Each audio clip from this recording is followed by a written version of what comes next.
Hello, as they say here in Mannheim. No, they don't, because we're still in Germany. I'm at... He glanced up, even though he knew the name, but glancing up was funny. Hapas Guitars. Hapas Guitars. Am I saying that correctly? Yes, it's Hapas. It's not Hapas? No. Or Not even tapas. Hapas? No, Hapas. That makes sense. That's actually a company name that probably people get right. Yeah. It's not like Moor, which is Moor, Moer, Moer. This is Hapas. That's easy. We don't have a problem with that, no. Okay. Everybody knows how to read Hapas. And you very clearly make jazz guitars, right? Only 7-string extended range jazz guitars. Free jazz. For DeathJazz players. DeathJazz is actually... Now I want to form a DeathJazz band. Now that you said that, can I join your DeathJazz band? I don't have a DeathJazz band, not yet. But You want to start one with me? if you're good enough. If I'm good enough. Look at that fucker. That's awesome. DeathJazz could be people playing single notes, super mega high gain, but you need like 7 people in the band so you get all the voicings right. Yeah. That's pretty much what DeathJazz is. I can see that the guitars are not shiny. They are all unshiny. It's DeathJazz. It's DeathJazz where you don't shine. So I'm gonna touch this. Wait. Sure. It's a sexy kind of a touch. I gotta say that because we have a. Let me get this. Yeah. Wenge. Totally right. Almost as if I know something. It just looks like my Nick Johnson, and that is and Wenge, and I'm gonna go. The stuff in between is mahogany. No. God damn it! In this case, it's Ablitzia, I guess. But How the fuck could I have guessed Ablitzia? Okay, I mean, come on. it's okay. But the usual neck in this option would be the Wenge Black Limber neck. Ah, okay. Yeah, that's like a. It looks it looks similar to a mahogany type. Yeah, kind of. Yeah, sure. So, but then we have a scarf jointed. I'm learning things from you guys. Thank you for saying these words that I can learn. Scarf jointed headstock. Yeah. So that's where the Wenge Ablitzia neck stops, and then an ash headstock is scarf jointed on. I'm getting a woody right now just talking about that. It is a bolt-on. My arm is killing me right now. It's not the lightest guitar. Well, could be. Usually they're not that heavy. We have an ash body. Robin, if you're saying stuff behind the camera and I have a handheld mic, how are we gonna hear you? He said most jazz players usually sit. He's still talking. And he's still talking. It's just like he doesn't get how this technology works. So the top is not. It's not a top. Whole freaking body. So that is the body stained. Yes. Except for that corner there. So that's pretty. We have, of course, like the DeathJazz players, like fan fret. Yes, looks like this. Looks like that. You have a 0 fret. Yeah. All the guitars? No.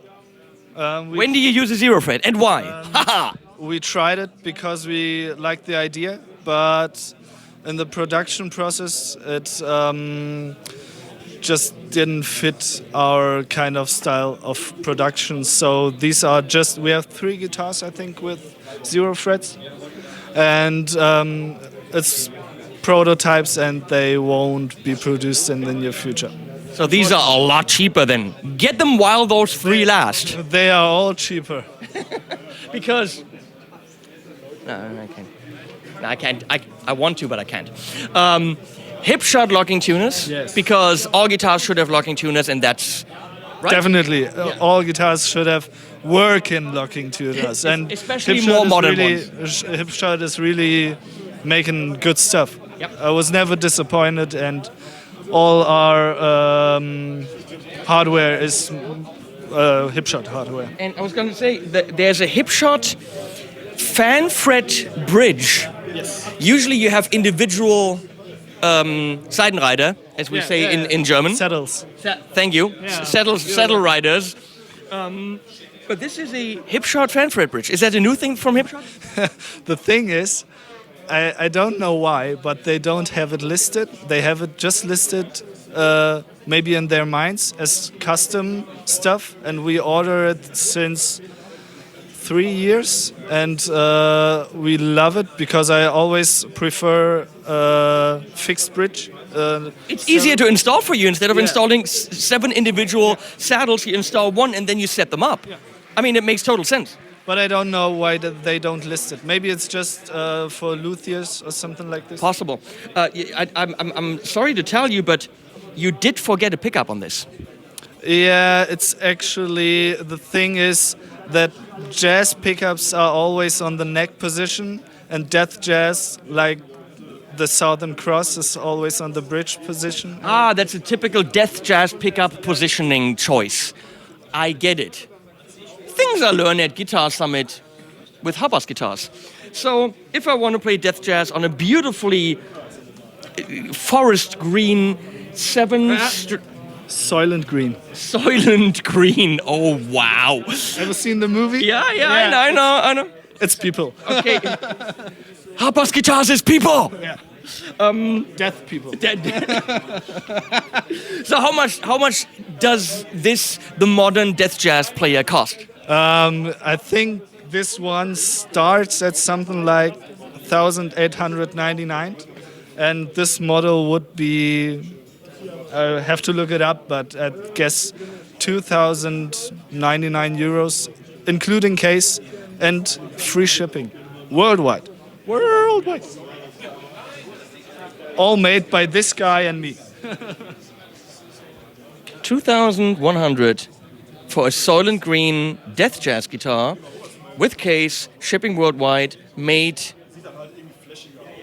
by hand? Robert built his own CAC machines. Hand-built CNC machine. So it's hand-built. We're going to say hand-built, right? Well, of course, a lot of work is done by hand, and but things like slotting. Second-hand build. Second-hand built. He's good. This is why I have him. This is why he just came over to the microphone. Second-hand built. That is good. That is... I haven't played one and I haven't heard one. You have to do it. But if it plays well and it sounds good, that is stunning pricing-wise. Yes, I know. The thing is, I'm going to put this on the wall. Yeah, I'm going to do it. Go. We are not interested in building guitars for collectors who want to hang them on their wall. So it's basically guitars, I would say very good guitars for people like just us, Robert and me, who love to play guitar, and there's no, just as you said, shiny things on it. Well, they're pretty, but they're not high gloss. Yeah. And I'm going to say this. You can save money in the production process by Definitely. skipping the high gloss, because that is where the work is. Yeah. Most guitar builders, most luthiers will bitch about hours and hours of layer after layer and sanding and polishing and all this. Layer after layer. You have to imagine, to fill all those grains in the wood, you have to put so many plastic on it.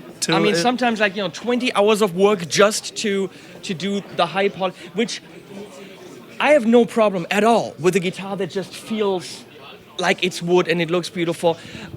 What my problem is, and that's not a problem with you, is companies that will charge you the same amount of money for a model that is just satin like this, or just wood, and then they have high gloss things.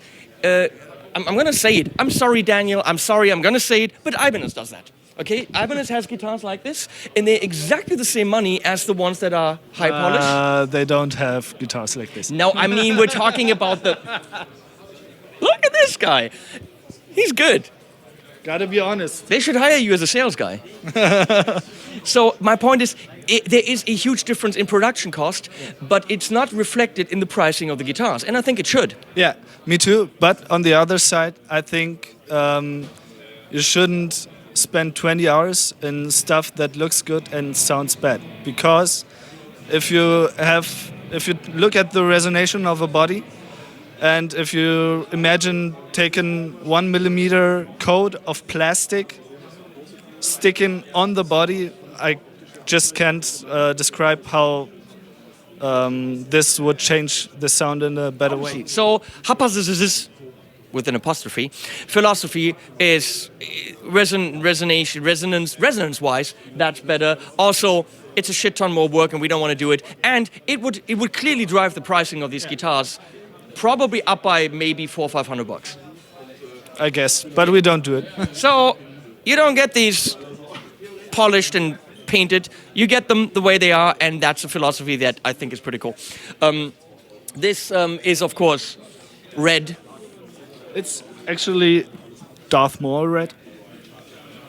What he said. This wasn't my idea. Wait. We're going to try this again. This one's white. Yeah, you can look very good at this guitar. So you're calling this white? Yeah, white. You don't have a fancy name for white? White. Mm-hmm. And we have... Maybe White Zombie or something like this. Again... This is the Wenger and Black Limberneck. Ah, yeah, Black Limber. Yeah. Nice. And I like white guitars. I mean, this is sexy. It is a very sexy instrument. And here they didn't forget the extra pickup. Nah, it's like death jazz. And here we have gold hardware. Usually gold hardware is god-awful, but that actually works. Now Robin is giving me a guitar. Here, you hold this. Point this in my face. Yeah. Okay.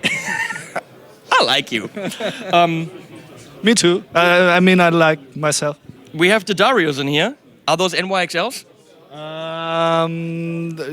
Maybe, but I think most of the guitars are just normal Darius. Now, this pickguard is beautiful because it's actually just painted on. They're so silly. It's recessed.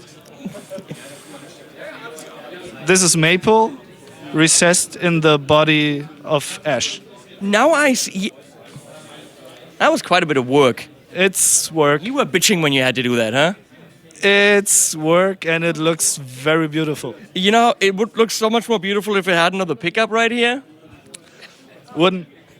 You wouldn't see the pickguard, so why a pickup in the pickguard?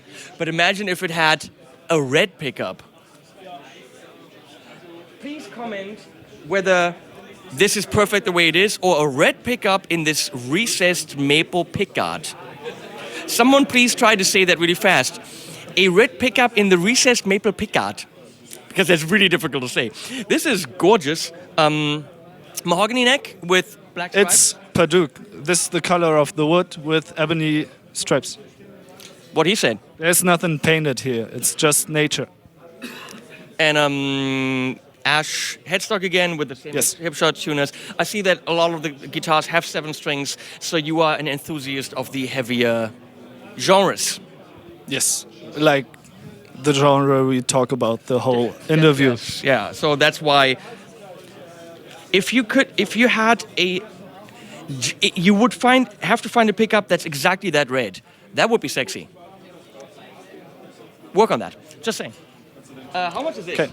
I guess it's just like the other one. It would be something like 2,200 euros. With case and worldwide shipping included. That's right. That's a steal. Should I tell you something that's cool about this guitar? Go. The first one we made like this, we did for our buddy Simon from War from a Harlot's Mouth, and now Nightmare, maybe not your style of music. It's I listen to Hands. DeathJazz. And then this crazy guy of Korn, Monkey, came to us, and we were talking with him, and he liked it so much that he plays. I read that on the Facebook. Yeah, that's good. And he now plays his sludge in the studio. 8-string, right? No, 7-string. Okay. Recording the new album with it. Cool. Don't they have some endorsement? Yeah, like this Chinese thing or something. How does he get away doing He can sometimes play another guitar, but he's still at Ibanez, of course. And we all can. I love my Ibanez guitars, but I can love this as well. I really want to lick it because then it's mine. But buy before lick, I would say. See, I lick and then it's mine. Then I don't have to buy it because that's how it works. Yeah, but it doesn't work like that. Actually. No. And when I did that at NAMM and I licked all the guitars, I came home really sick. So, well, thank you so much. That was fun. Hapas Guitars, check them out. Where are you guys from? Berlin? Yep. See, You can things. Visit us anytime in Berlin if you want. Them or me? All the work. Everyone can just drop by and play some beautiful guitars. Hapas Guitars from Berlin. Check them out on Le Facebook and Le Internet and YouPorn and all those places. You'll recognize him. He's been in videos. Almost at the end. See you guys.